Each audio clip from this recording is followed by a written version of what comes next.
Hello everyone and welcome to Global Outlook. I'm Mary Sitt. HCC has thousands of students who come from around the world to study here. Today we're going to meet an HCC employee who experienced a study abroad program in a dual degree program and knows firsthand what it's like to study abroad. And we'll meet an HCC student who was born in Venezuela of Chinese parents and speaks 4 languages. Plus, we'll meet a young man who proves you're never too young to make a difference in this world. First, let's meet Dr. Nathan Smith. Nathan is the Open Educational Resources Coordinator at HCC and manages HCC's Z Degree program, otherwise known as the Zero Cost Textbook Program. He's also an advisor to the National Society of Collegiate Scholars and supervises international travel with them. Nathan earned a dual degree with the Sorbonne in Paris and Boston College. He understands firsthand what it's like to be a foreign exchange program student. So what is it like, Nathan? Well, it's challenging. I mean, it's different, right? When I went to Paris to study in the graduate program there, I knew some French. I felt like I was conversational, but it's a different level of engagement. And then because all your classes were in French. Right, so I was taking classes in French, I was writing work in French, I was presenting work in French. And this was all in philosophy. Yes, this was in philosophy. Lots of big words in there. Indeed, yeah. So the funny thing is that some of the technical vocabulary is actually a little easier to learn because there's a lot of similarity between the English and the French. And I was familiar with French philosophy, so I felt more at home there. It's more in sort of the everyday working with people. So I was also an assistant for the exchange program in the Boston College undergraduate exchange program in Paris. And in that capacity, I had to be on the phone with admissions people, enrollment people at the colleges to make sure that the students were enrolled correctly in the courses. I had to follow up on paperwork and work with like government agencies to make sure that their passports and everything was all in French, of course. And that was all in French. Right. And in some ways that was more difficult. Yeah. So was it difficult were you living with a family or in a dorm at the time? I was part of an exchange. I was living in a dorm. It was really a remarkable place at the École Normale Supérieure, which is one of the high-level schools in France. And so that was a really amazing experience. We were centrally located in Paris, which was really nice. And yeah, then a few days a week, I'd travel across town on the metro and go work in an office with the coordinator there. Did you have fun to enjoy the city? You sounded really busy back then. Absolutely, no. I was there with my wife. We were recently married, and we had a lot of fun. I mean, you could go down to the market for dinners. We had friends over. We had a slightly bigger room. I mean, it was tiny, but we had a slightly bigger more feet. with a loft, Right. And we would invite people in. So we would set up the beds and everything, and we'd make a big dinner, and everybody would come in. It was a lot of fun. Yeah. So it sounds like you didn't have much trouble adjusting to French culture. It was. I really enjoyed the culture, and I have to say that most of the friends that we became close with were other international students. So there were students from Germany, students from Spain, students from England, and students from the United States. And sometimes we would speak English. A lot of times we would speak English, sometimes French, so that helps, definitely. So now you're here at HCC where we have hundreds, thousands of international students. How does that experience from your past shape the way you deal with students here and the way you teach in the classroom? Yeah, I think I just understand a little bit what it's like to have to engage in a classroom where you don't speak the language. And so I try to accommodate students in that way. Just try to understand where they're coming from, give them another opportunity to speak, and encourage them to speak, even if they might struggle a little bit. So that's one piece, and definitely with the writing, I have a lot of students. One of the things we do a lot of writing in philosophy, right? And one of the things I do is, if I notice a student struggling with the language a little bit, I'll just say, you've got to go to the writing center. Just work on this. Or there's these great. And the writing center has coaches to help them with Exactly. actually how to write papers and themes. Yeah, exactly. So they're usually other students who have who get a position at the Writing Center, and then they help the students out. And That's great. then obviously there's also other like apps like Grammarly, for instance, that you can have the students, ask them to download, and then that'll sort of highlight some, you know, grammar usage issues. And they can start learning how to do it. I think it's really important. You have to constantly revise your work. That's the only way you learn. Yeah. Now you coordinate a wonderful program, and you're just recognized for doing a great job for that. It's called the Z Degree. That's right. Z Degree. Right. What does that mean, and how does it work? So we're promoting the use of open educational resources, Okay. OER. And what those are they're teaching and learning materials, just like any textbook or you know, teaching materials come in all shapes and sizes, all forms, right? Videos, they might be online exercises. But these teaching and learning materials are licensed either in the public domain or they have a certain copyright that allows other people to freely use them and then repurpose them and sometimes modify them for their own use. So we're trying to get faculty to use these resources instead of traditional commercial textbooks. And then they can modify the textbooks, they can use them, and then it's free to the students. So that's the zero wonderful. Cost. Yeah. Right. And are you tasked with finding all these resources worldwide and sort of seeing if it works for HCC? No. Thankfully, no. No, we have great librarians who've done a lot of work. We have an excellent LibGuide on OER that helps people find it. There's tons of search engines out there that can help find these types of resources. What I do is I try to train faculty. We do OER workshops. I recruit the faculty and try to talk to them through it. I will sometimes help faculty sit down and find resources, but at the end of the day, the faculty themselves are the experts in the field, and they're the ones who need to assess whether or not they can use that resource in class. And it's not only textbooks, it's videos too, it's all sorts of things. All sorts of And then now, how many courses would you say at HCC have the free textbook tag? Yeah, with we're close to 250 classes a semester. That's great. Yeah.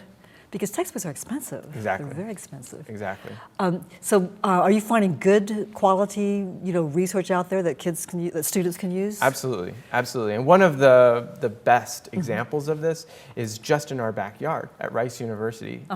OpenStax College, which is a nonprofit entity under Rice University, they've produced about 30, 35 very high quality textbooks. They look just like the commercial textbooks. And it's free for anyone to use? Those are free, yeah. You can download them on their website for free. They come in multiple formats. You can read them on the web. You can even get a printed copy. Now the printed copy costs a little bit of money because you have to pay for the printing. But yeah, they're excellent textbooks. Is this something that's really innovative for HCC to do something like this? Or are other colleges all doing this as the trend? Or how does it fit in? I mean, we're definitely not the first. We're part of a trend. I mean, we saw some of the very early adopters of this were like Tidewater Community College, Maricopa College in Arizona. But in Houston and in Texas, HCC has been recognized as a leader in this area. We recently received a recognition of excellence from the Higher Education Coordinating Board. That's wonderful. And so, congratulations. so we really are, we are leading in a certain respect, but this is definitely a movement that's growing. I think it's a wonderful idea. I love it. Yeah. Because I'm paying for my kids' college textbooks. I love this understand. free thing. Tell me about something called the National Society of Collegiate Scholars, and what do you do with them? Right, so that's an honor society for students with a 3.4 GPA or above in the first and second year of college or university. So it's at many of the universities and colleges around. In fact, there's a big chapter at University of Houston, and students can take their membership and transfer to the 4-year with it. So it's an honor society. And I've been the advisor to that society since it was founded, the chapter was founded at HCC. And what do you advise them, especially the international students, on how to be successful here? Right, so it's interesting, I've just noticed that we have a lot of international students who become part of the society. And I think, just to speculate, but and from what I've heard, I mean, I think they find a community of people who are also high achieving students, and that's really important to them. And so we do see a lot of and that helps them students succeed by hanging around those who also are serious about their studies. Absolutely. That's great. Absolutely. Nathan, thank you so much for being with us. Oh, you bet. And good luck with your program, the Z Degree program. Yes, thank you. Coming up next, we'll meet an international student who speaks 4 languages and blends 3 cultures. Stay with us.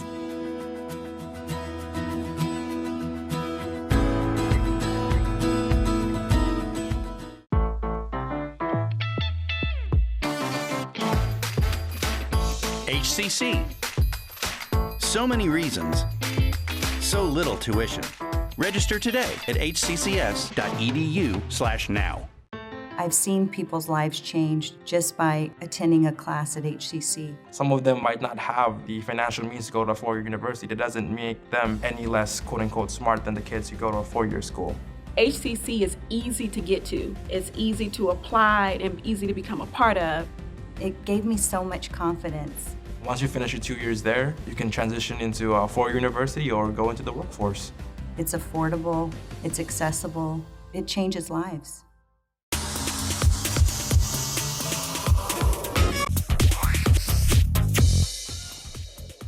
Did you know that Houston Community College has the largest enrollment of online community college students in the United States?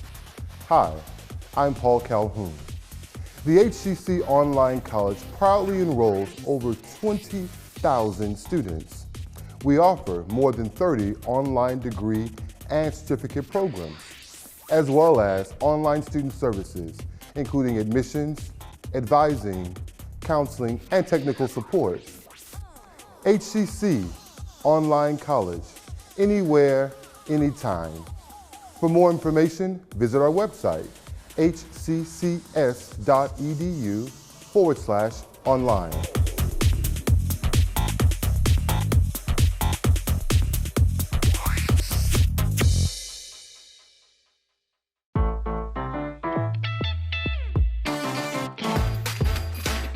HCC.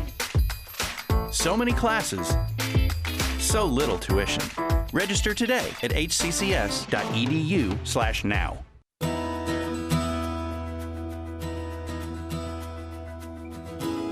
Our next guest was born in Venezuela of Chinese parents. Pei Chun Lin Lu is a student at HCC studying mathematics. She's fluent in Spanish, Mandarin, and Cantonese. Welcome to the show and thanks for coming. Thank you. Yes. So tell me how you came to HCC. What made you choose HCC to study? The first thing is because I know HCC is have a diversity environment. Yes, they have a lot of people from around the world. They are interesting. I like to talk with other people to speak a different language, and also I like HCC because they have good programs for me. Because I'm interested, and also they help me to cost less for my future because I don't want my parents to spend a lot of money for me. HCC is a great Yes, it's a great choice. It's a great yes. bargain, yeah. And so why did you choose mathematics? Were you always good at math when you were a little kid growing up? Or what about math appealed to you?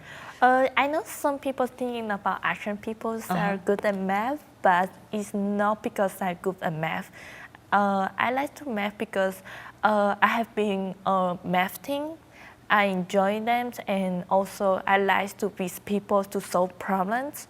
It makes me excited. Do you like problem solving? Yes. You mean those word problems the rest of us didn't like in school? You like those, huh? I like those because it's a hard problem, but when with my partner and I, we try to solve the problems. Oh, you and your parents would do that? Math problems? Sometimes my parents or my partner, anyone, I just enjoy them and just solve the problems. Sometimes they know this, I know this, or someone else, and just listen and teach and then learn a lot of stuff. That's great. And what do you want to do with this mathematics degree once you finish HCC? I want to learn like analysis data, and also I like to apply science. I like to solve problems. Also, I like to use I believe maths can help the world to become better, can help solve problems in people's life. And then what I want to do is make analysis, research, or solve problems to help the people. How can, okay, when you say math can help people's lives get better, what do you mean by that exactly? I mean, for example, sometimes people are confused, I know some students, they have problems about how much I need to spend my life, or how much it will spend my insurance or compliance pricing. It's you can use math to help them. Oh, to help with their budgets, so they know how much to spend. Budgets, yes, because I know in America, there are a lot of people, they're hard manage their money. Yes, and I was help them like using the math or function or something like that to help them to manage their money or sometimes the time also. Right. Because you can use things like I use 2 hours to study and how to use the 2 hours you can use math, I think. Oh, that's My great. work. I like your application, how to manage your time better and how to manage your money better, right? Using Yes. math. So as a student here coming from Venezuela, tell me about the adjustment process. Was it difficult to adjust to Houston or was it easy for you? The first thing is hard for me because at the moment it's my first time to meet a lot of people. Right. But another way is to make me for easy because I easy to adapt to new environments because I have been in China for 4 years to study. To study Mandarin? Yes, to study Mandarin. Yes, it's like my first time to study another country. That's true. Okay, Yes. so that Mandarin was a big contrast from Venezuela, right? Yeah, it's a very different experience for me. In China, a lot of people Chinese thinking about I can speak Chinese. Right, because you are Chinese, you look Yes, Chinese, but they assume you can speak the language and you're coming out with Spanish. Yes. A lot of people they are confused. Oh, it's someone that cannot speak, but they still talking with me, and I don't understand. So when you talk to your other students and your other friends here on campus, and what kind of advice do you give them? Or if they ask you, hey, how did you, survive your first year? You've been here 2 years now. Okay. What would you tell other new students who come from other countries? Okay. The first thing I feel the tip is make friends first. Okay, Like you that's can good. find any friends like from your same country, different country, any friends. Make the friends and then can help you because always have a friend that tries to help somebody and also be not afraid to speak English. Okay. Because I know everyone's like international students when comes here the first one and don't know like he can speak a little bit, but he's afraid to speak with people. And I have the same feelings at the moment. So people can actually come over here and just study and go to the class and do their homework and not really speak the language. And you're saying you need to speak, even though your Yes, grammar's you not need- perfect, just get out and speak. Is that Yes, right? because don't worry, I think nobody will take care about your like English if you perfect because everyone have their own assets. Right. And the meaning you can speak 2 languages is a good challenge for everybody because you speak 2 or 3, 4 languages is helpful for your future. That's true. And you already know Yes. 4, right? Yes. 3. Let's see, Mandarin, Cantonese, Spanish, and English, 4 languages. Yes, 4. So what do you want to do for after HEC, you want to get another, your 4-year degree, right? You transfer to Yes. another university? Yes, I In was. mathematics? Yes, I plan to transfer another university. Maybe I'm thinking about UT or Okay. is the Texas A&M. Yes, I'm thinking about, but I applied in this year. I tried to apply scholarship. Oh, that's great. Yes, but it's like a little hard because Right. it's a lot of work I need to do. And then what's your career plans? Do you know what you want to do after you graduate from college? For career plans, I don't have a lot of ideas about my career because I want to try different career. Okay. Yes, I someone who likes to try new things or a challenge in my life because I always meet a new thing, new environment, and for me it's easy and interesting. So you like the challenges, you like the newness of something. Yes. You don't want to get bored. No. Well, I wish you the best of luck here with your studies at HCC. And thank you for sharing your experience. Okay. Yes. Coming up next, we'll meet a young student who's accomplishing big ideas with a little help from his friends and a big heart of compassion. Details right after this break.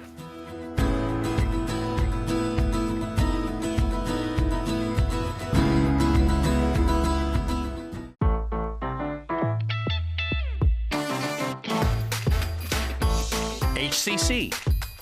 So many locations. So little tuition. Register today at hccs.edu/now. We have academic programs that help students get from high school into a university. And the data is very clear that students that take the path of a community college finish in far higher numbers than students that start straight into a university experience. Our students can achieve a baccalaureate degree in multiple fields from the universities in the area without ever leaving Houston Community College.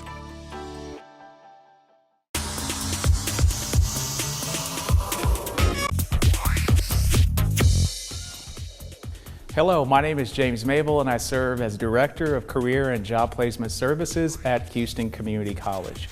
Career and Job Placement Services consist of 6 career centers located throughout the HCC system. We have a career center near you, and we provide services and resources that are geared to ensure students are successful pursuing their calling. We provide career development, meaning we assist students with resumes, provide mock interview assistance, and even career exploration, such as career assessments. We provide job placement services such as campus interviews, where companies come on campus and literally conduct real interviews where students could get hired. We also provide career fairs and co-op and internship assistance. To learn more about career and job placement services, please visit us online at hccs.edu/career planning.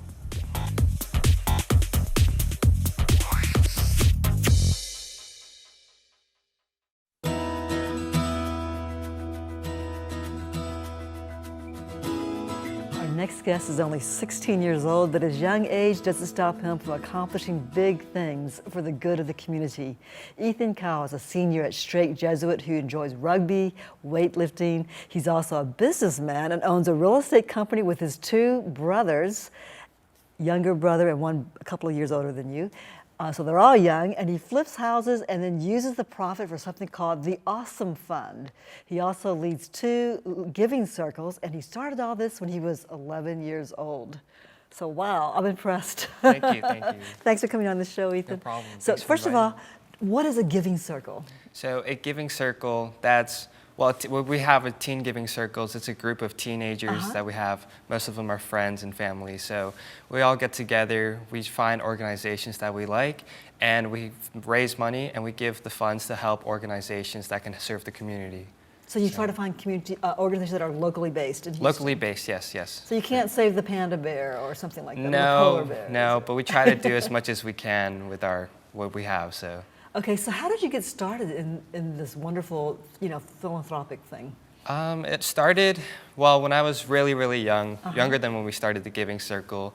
Our family, we always did volunteer activities.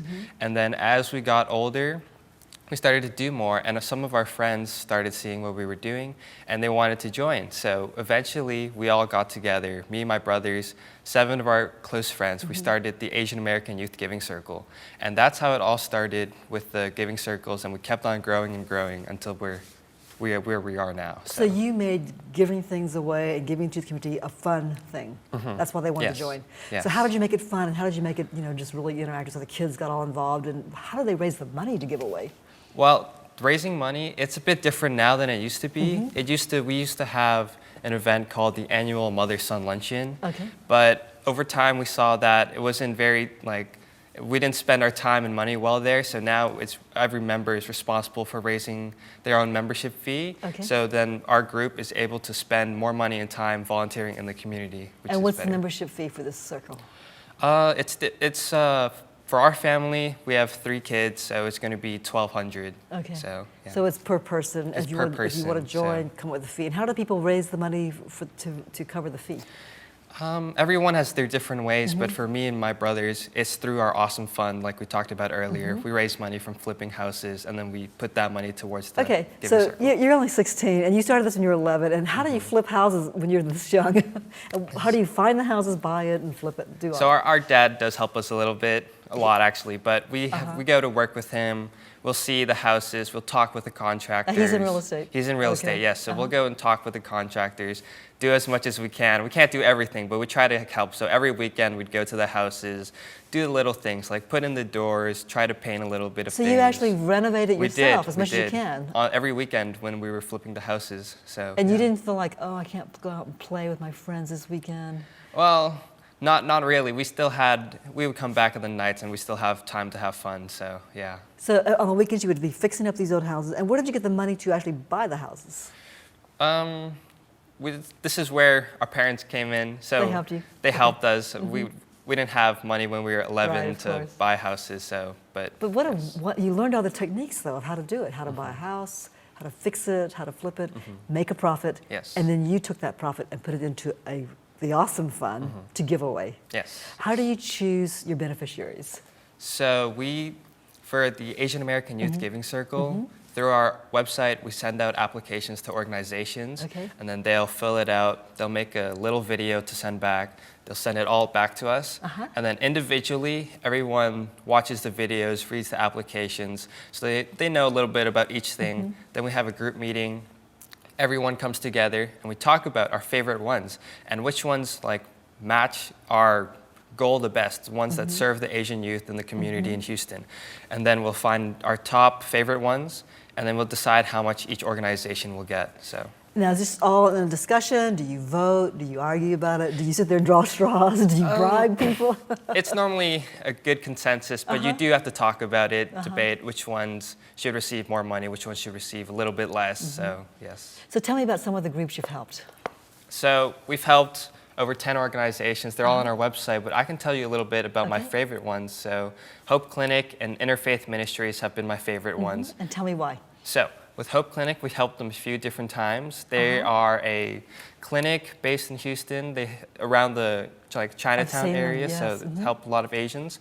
And the most recent thing that we did with them was we gave them $5,000 to help with their youth attraction program. So they're going to try to have part of the clinic that's like renovated to be more appealing to teens, so that teens can schedule their own appointments and come to get help whenever they need without the parents' help. Very nice. And another program that we did with Hope Clinic, we started their after-school refugee program, so that just helps with kids after school. And we did a book drive with them, so we got a lot of books. We put them in the lobby of the clinic area so that when kids are waiting, they have something to do, they can read, and then they could actually take the books back home with them so they have more things to read. So, yes. So, and then Interfaith Ministries, you said that was also one of your favorites? So Interfaith Ministries, so the first thing that happened with them, we found out about their Meals on Wheels program. That's where they go around to drive and bring food, like packaged food to elders or like around the Houston area that can't really go out and get food on their own. And then we found out through the program that a lot of these elders have pets, and they've been feeding their food that they get to their pets because they can't buy pet food. And that's how they started the Animeals program, which is the program we helped. So that's bringing pet food to these owners that can't help their pets. So. And then, of course, you get to pet the dogs, too, and play with the cats and dogs, right? Yeah, we helped package foods and deliver them. Very nice. How can you deliver them when you don't have a driver's license? We had a few older people in the group. Oh, they did. Okay, so you had your Uber drivers. Yes. So how much money have you given out over the years? Over the years, since we started, we've given over 62,000. Oh my goodness, really? Yes. These are little 11-year-olds and 12-year-olds raising money, $62,000 over the years. And how much do you usually give out every year? Do you have a budget? We try to give a minimum of 10,000 a year, and we'll give up to 15,000 a year. So this year we gave away 12,000. So. That's terrific. Thank you. Congratulations. So tell me, why do you do this? It's not just because mom and dad's urging you to do that. No. Where does this come from, this drive to want to help other people? I actually think helping other people is fun. And I think it's pretty cool that even though I am pretty young, that I can still make a difference in our community. And it really makes me feel good and like that I'm helping people. So. And what do you tell your friends who are sort of skeptical, like, really? Come on, you can't. I tell them to just try it first, and then a lot of them have fun and will come back again and again. So that's how I get people into like the giving community and volunteering. Because it's a good feeling to help other people, isn't it? It makes you feel good. What do you want to do when you grow up, when you get out of college? Do you have any ideas? I want to do real estate as well, but I also want to continue the philanthropy, helping others. So maybe I can find a way to mix those two. And keep that awesome fun going. Thank you so much. I appreciate it, Ethan. That's all for this edition of Global Outlook. Be sure to catch us every Friday and Sunday at 7 a.m. and 7 p.m., plus Saturday at 10 a.m. I'm Mary Sitt. Thanks for watching.